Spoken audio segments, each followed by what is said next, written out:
Assalamualaikum warahmatullahi wabarakatuh.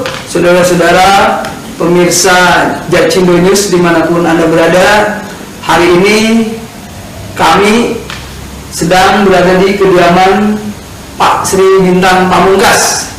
Kalau saya melihat beliau adalah salah satu guru saya. Beliau adalah inspirator termasuk injektor juga di dalam melaksanakan aksi-aksi unjuk rasa di dalam membela keadilan guna kepentingan rakyat Indonesia. Selain beliau juga merupakan aktivis senior, dosen senior, juga politisi senior, termasuk salah satu perhatiannya sangat tinggi sekali bagi pergerakan para aktivis dan mahasiswa khususnya. Juga beliau pernah hadir beberapa kali di dalam persidangan kami di Pengadilan Negeri Kota Tangerang. Saya Bang Jali Pitung dan SBP kebetulan, jadi ini unik ya saudara-saudara. Jadi ada SBP senior, ada BJP Bang Jali Pitung junior. Nah, kami dulu pernah melakukan aksi-aksi unjuk rasa mulai dari gerakan 30 Agustus September 2019, kemudian berlangsung sampai 13 September, kemudian sampai akhirnya aksi besar-besaran. Sebelum mahasiswa turun itu kami melakukan aksi unjuk rasa di DPR MPR pada tanggal 20 September 2019, tepatnya 2 minggu sebelum saya ditangkap oleh pihak Polda Metro Jaya. Jadi selamat pagi, assalamualaikum warahmatullahi wabarakatuh. Waalaikumsalam. Alhamdulillah. Jadi tapi kali ini saudara-saudara pemirsa di seluruh tanah air yang saya cintai, kami selalu berdua ini membela kepentingan rakyat sesuai dengan cita-cita proklamasi adalah yang termaktub di dalam Pancasila dan dituangkan oleh Undang-Undang Dasar 1945. Tentunya kita paham bahwa Pancasila ini berorientasi pada sila kelima, yaitu keadilan sosial bagi seluruh rakyat Indonesia. Nah, saya mendengar beredar kabar di beberapa WhatsApp dan media online bahwa abang kita tercinta ini sedang melakukan gugatan. Entah apa yang digugat, nanti kita tanya oleh beliau. Nah, tadi sebelum kami masuk rumah, kami sudah tanya bahwa ini terkait dengan hutang. Terkait dengan hutang dalam pada salah satu bank ya. Banknya bank apa, Bang? BCA. Banknya bank Sentral besar, Asia. Bank Sentral Asia. Kita tahu semuanya rakyat Indonesia. Nah, akhirnya kami tertarik untuk mengangkat tema ini karena belakangan ini kita sering dengar bahwa ada pinjaman online ya, ada pinjaman online, kemudian juga banyak rentenir-rentenir yang bertebaran di seluruh wilayah Indonesia. Nah, besar harapan kami bahwa ini saudara-saudara pemirsa bisa memperhatikan berbagai pengalaman kami dengan Bang Bintang ini hari ini, semoga bisa bermanfaat buat saudara-saudara semua. Nah, terkait dengan itu maka kita tanya langsung kepada beliau. Jadi sebenarnya gimana Bang? Ini ceritanya jadi gugatan atas dasar abang utang kepada BCA atau bagaimana? Mohon penjelasan Bang. Jadi yang utang itu bukan saya, tetapi kerabat dekat lah. Yang utang pada BCA awalnya 1,2 miliar, lalu untuk 1 tahun, lalu ditambah 1 tahun kemudian menjadi 1,8, jadi tambahnya 600 juta juga untuk 1 tahun. Tetapi kemudian ternyata tanpa setahu saya sebagai penjamin, itu pihak bank dan pihak peminjam, kreditor dan debitor itu melakukan perpanjangan pinjaman kredit itu setiap tahun sampai dengan tahun 2019. Nah, di situ baru kemudian muncul persoalan ini. Ternyata bahwa pihak kreditor dan debitor itu terjadi konflik. Nah, dengan konflik antara kreditor debitor itu, kemudian kreditor menganggap bahwa hak tanggungan saya atau objek tanggungan, ya tepatnya rumah ini tinggal ini yang menjadi agunan harus dilelang. Oke, maaf sebelum dilanjutkan. Jadi perlu diketahui ya para pemirsa Jacindo News, ternyata abang kita ini bukan berpredikat atau pada posisi sebagai kreditor, debitor, peminjam, tapi beliau hanya sebagai penjamin atas aset rumah beliau ini terhadap koleganya gitu ya. Iya. Kemudian, nah di sini saya berpikir bahwa ada suatu kesalahan yang harus diluruskan, yaitu bahwa tidak boleh kreditor itu kemudian semena-mena melakukan lelang ya umum terhadap pinjamannya, sekalipun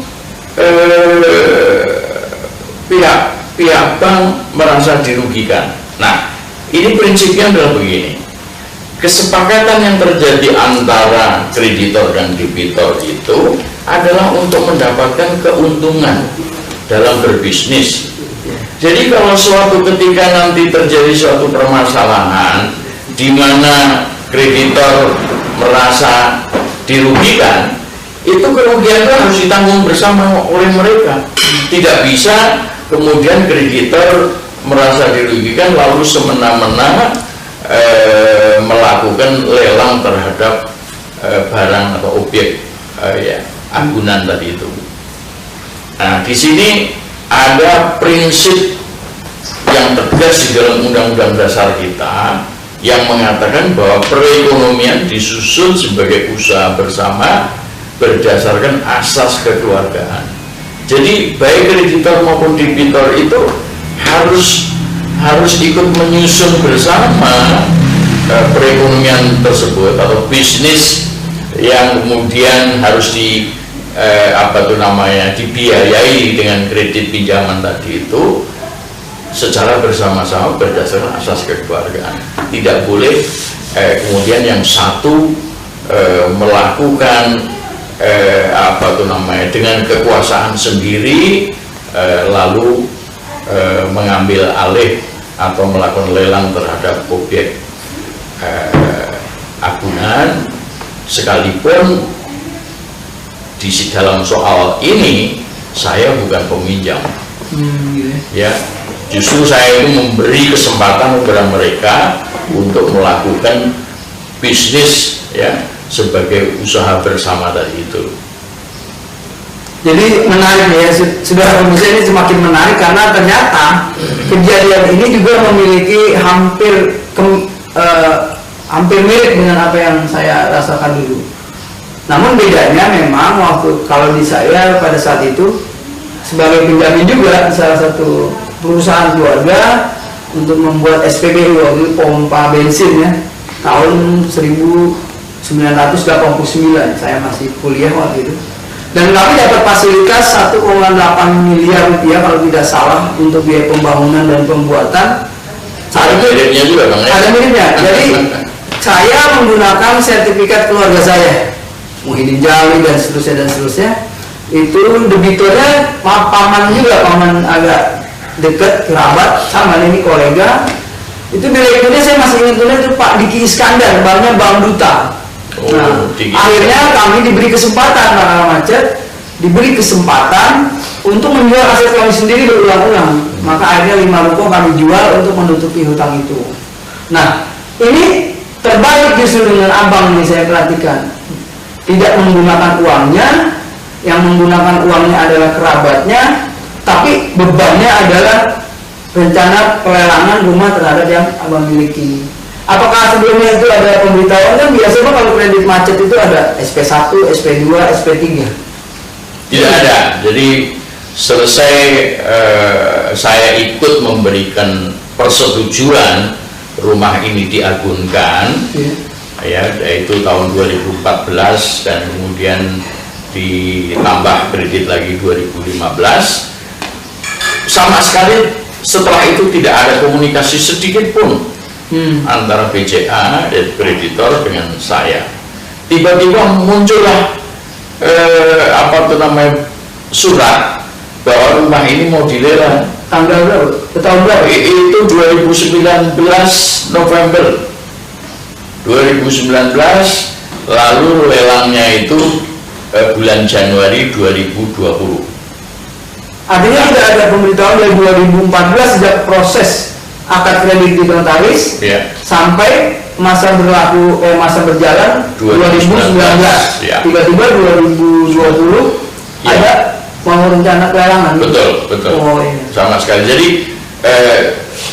saya menganggap bahwa saya ini ignorance gitu, orang yang diabaikan. Ya. Nah, ini yang saya pikir ini merupakan suatu tindakan sewenang-wenang, ya.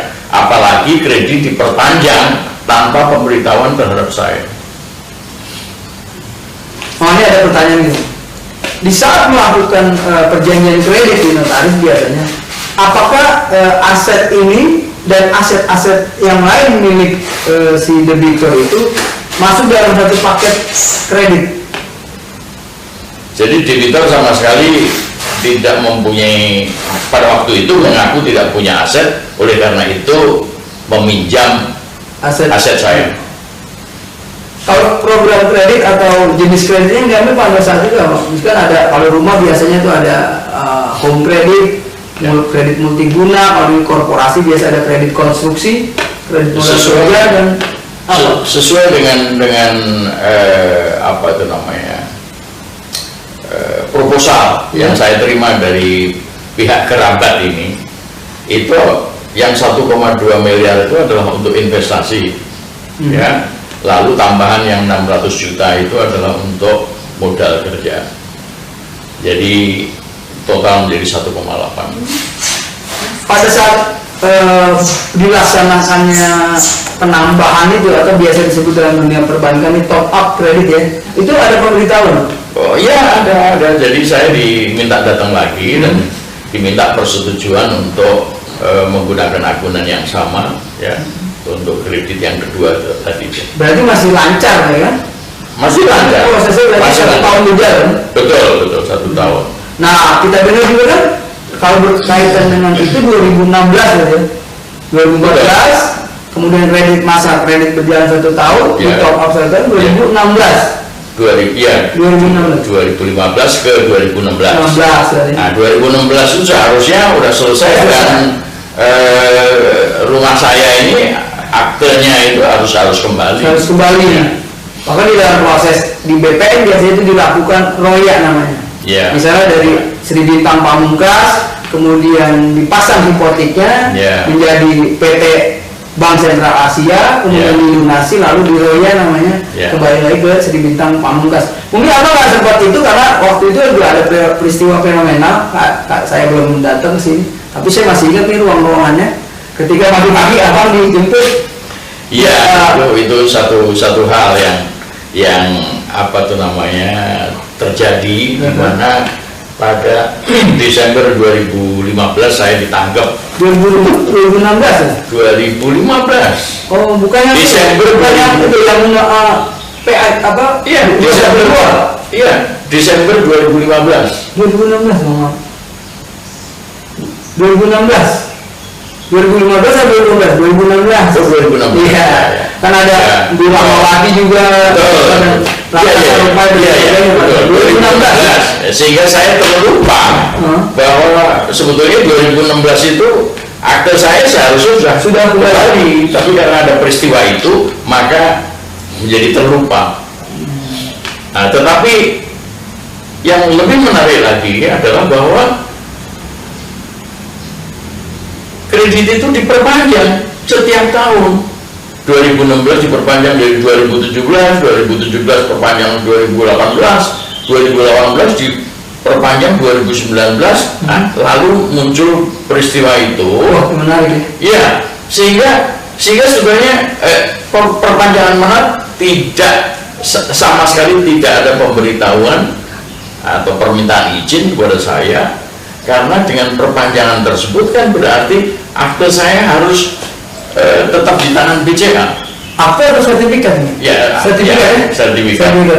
Akte rumah, sertifikat itu hak milik itu masih ada di BCA. Terus dipegang oleh BCA. Bahkan sampai sekarang. Kalau 2000, maaf jadi ini menarik ya, sudah pemirsa Jatindo News ini semakin kita gali, semakin kita eksplorasi ternyata semakin menarik. Kalau 2014 transaksi itu kredit pertama, kemudian top up 2015, nah 2016, 2017, 2018, 2019 perpanjangan. Mestinya tidak ujuk-ujuk, kalau bahasa Betawi itu tidak ujuk-ujuk dilakukan pelelangan tahun 2019, Bang. Kecuali mungkin biasanya pada umumnya misalnya macet 2016 macet, 2018 macet, sampai 2019 biasanya baru diberi pemberitahuan SP1, SP2, bahkan sampai surat peringatan terakhir yang ketiga. Apakah Abang tuh Bang Bintang pernah menerima surat peringatan? Sama sekali tidak. Sama sekali tidak ada komunikasi apapun dari 2016 itu saat saya 2012 ya, saat saya menandatangani kredit yang kedua, ya kan, sampai dengan pemberitahuan lelang tadi. Kemudian sekarang prosesnya belum dilelang atau? Ya, jadi ketika kemudian muncul surat pemberitahuan lelang itu, saya terus terang kaget sekali. Nah, sehingga saya datangi, ada apa ini? Saya datangi ke BCA. Iya. Di kantor di Bidakara, cabang Bidakara. Oh, itu cabang Bidakara ya? Betul. Saya datangi dan saya mendapat pemberitahuan bahwa debitur melakukan kesalahan, ya, sehingga terpaksa lelang dilakukan. Ya, saya bilang, karena saya tidak pernah tahu, tidak pernah diberitahu, maka saya minta supaya ada waktu lah bagi saya. Lalu saya drop sejumlah uang ya kepada BCA, entah mau digunakan untuk apa itu namanya, pelunasan bagian daripada pelunasan atau untuk apapun, tapi saya minta supaya ditunda, supaya saya bisa berpikir dan mengetahui apa sebenarnya menjadi permasalahan kok tiba-tiba tanpa pemberitahuan apapun tiba-tiba ada lelang. Waduh, ini sungguh luar biasa nih, betapa besar dan mulianya nih abang kita ini, sangat mulia sekali. Kenapa begitu, saudara-saudara? Yang pertama, abang tidak menikmati hasil kreditnya. Enggak, sama sekali enggak. Tapi beliau masih sempat mau membiayai untuk pelunasannya ya. Walaupun itu sesungguhnya bukan kewajiban seorang penjamin, tapi seorang debitur. Ya, saya jumlahnya nggak begitu banyak ya, ya dibanding dengan kreditnya ya. Tetapi saya waktu itu hanya minta supaya ditunda pelelangannya dan akhirnya disetujui ya, supaya saya bisa tahu lebih dalam apa sebetulnya menjadi permasalahan. Ternyata permasalahan itu bukan prestasi atau gagal bayar, ya, tetapi debitur ini ada masalah dengan bank yang lain, lalu pihak BCA menganggap itu sebagai suatu kelalaian, pelanggaran terhadap perjanjian. Oleh karena itu maka debitur diberitahu ada peringatan sampai 3 kali. Sama sekali saya tidak tahu mengenai soal itu. Prosedur itu tidak dilakukan oleh BCA, atau mungkin suratnya tidak abang terima, barangkali anaknya yang terima? Nggak ada. Jadi akhirnya saya membaca pemberitahuan itu, tetapi tidak ada misalnya tembusan kepada saya. Debitur, tembusan penjamin? Iya, nggak ada. Jadi peringatan itu memang khusus untuk debitur. Dan saya sekali lagi saya dianggap orang yang dilupakan, ya. Padahal kredit itu jalan karena agunan dari saya, ya. Nah, lalu selama beberapa bulan ke depan saya berusaha untuk macam-macam lah yang saya usahakan, antara lain bisa nggak keluarga dari debitur itu melakukan swap penggantian penukaran aset. penukaran aset, ya, aset saya sebagai agunan diganti dengan aset dari keluarga mereka. Pada awalnya keluarga nggak mau, ya, tetapi pada pertengahan tahun 2020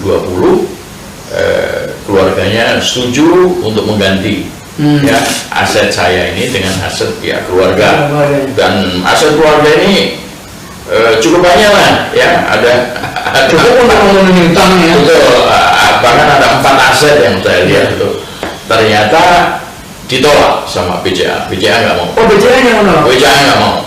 Dia inginnya apa? Dilunasi? Iya, lunasi dan lelang. Lelang gitu. Ya, dia tetap mengincar rumah saya ini. Lalu pada sekitar bulan November saya berkeinginan untuk, ya sudah, kalau begitu saya tebus saja dengan uang kami sendiri, uang pribadi sendiri, ya. Kebetulan saya masih punya aset di Cianjur, ya, saya jual dengan harga murah untuk menutup itu. Lalu saya tawar kepada BCA, oke, BCA, saya tebus deh, mau nggak saya tebus dengan 800 juta, ya kan? Mereka nggak mau. Pada akhirnya mereka nggak mau dan minta lebih, ya kan? Terus saya naikkan, ya udah, saya naikkan sampai 1,2 miliar, ya, untuk nebus, ya, terlepas dari debitor mau berbuat apa, ya kan? Tapi saya sendiri yang nebus. Nggak mau juga, mintanya 1,7 dan 1,8, ya, 1,7 dibayar lunas, 1,8 bisa dicicil, ya. Berarti bukan 1,7 dan 1,8. Enggak, 1,7 dibayar lunas atau 1,8 boleh nyicil. Oh, jadi 2 opsi, ya. 2 opsi, betul, 2 opsi, ya. Dan bentuknya reschedule. Enggak, belum dibekukan. Ya, pokoknya mereka mintanya 1,7 atau 1,8 itu. Oh, gitu. Ya, dan apa itu namanya, saya terus terang cukup bingung, cukup tertekan, ya kan. Saya sempat minta kepada Menteri ATR BPN, ya, untuk memblokir rumah saya agar tidak dilelang. Sertifikat ini? Betul, tetapi ternyata tanggal 5 Januari 2021 sesuai dengan peringatan mereka, ya kan, rumah saya dilelang, tetap dilelang. Tetapi saya tidak pernah tahu, baru kira-kira beberapa bulan kemudian saya baru tahu bahwa memang lelang sudah terjadi. Hanya saja hasil pelelang itu adalah TAP istilahnya. Apa tuh TAP? TAP itu tanpa ada penawaran. Oh, nggak ada yang mau? Nggak ada yang mau. Nah, nggak ada yang maunya itu apa yang menjadi sebab saya nggak tahu, ya. Tetapi nyatanya ya rumah saya tidak laku untuk dilelang. Dan sehari sebelumnya tanggal 4, ya, 4 Januari 2021 itu saya menggugat BCA, ya, menggugat BCA dengan alasan bahwa ya saya sudah sampai pada penawaran 1,2, mereka tetap nggak mau, mereka menuntut 1,8. Nah, kalau dilihat angka-angka ini, ya, utangnya 1,8 pada 2014-2015 sudah dibayar pengakuan debitor itu kira-kira 1,5 miliar juga. Tapi udah bayar cicilan, ya, itu nilainya kira-kira 1,5 atau plus, ya. Masih minta 1,8. Ya, jadi saya anggap ini bukan bank, ini lintah darat.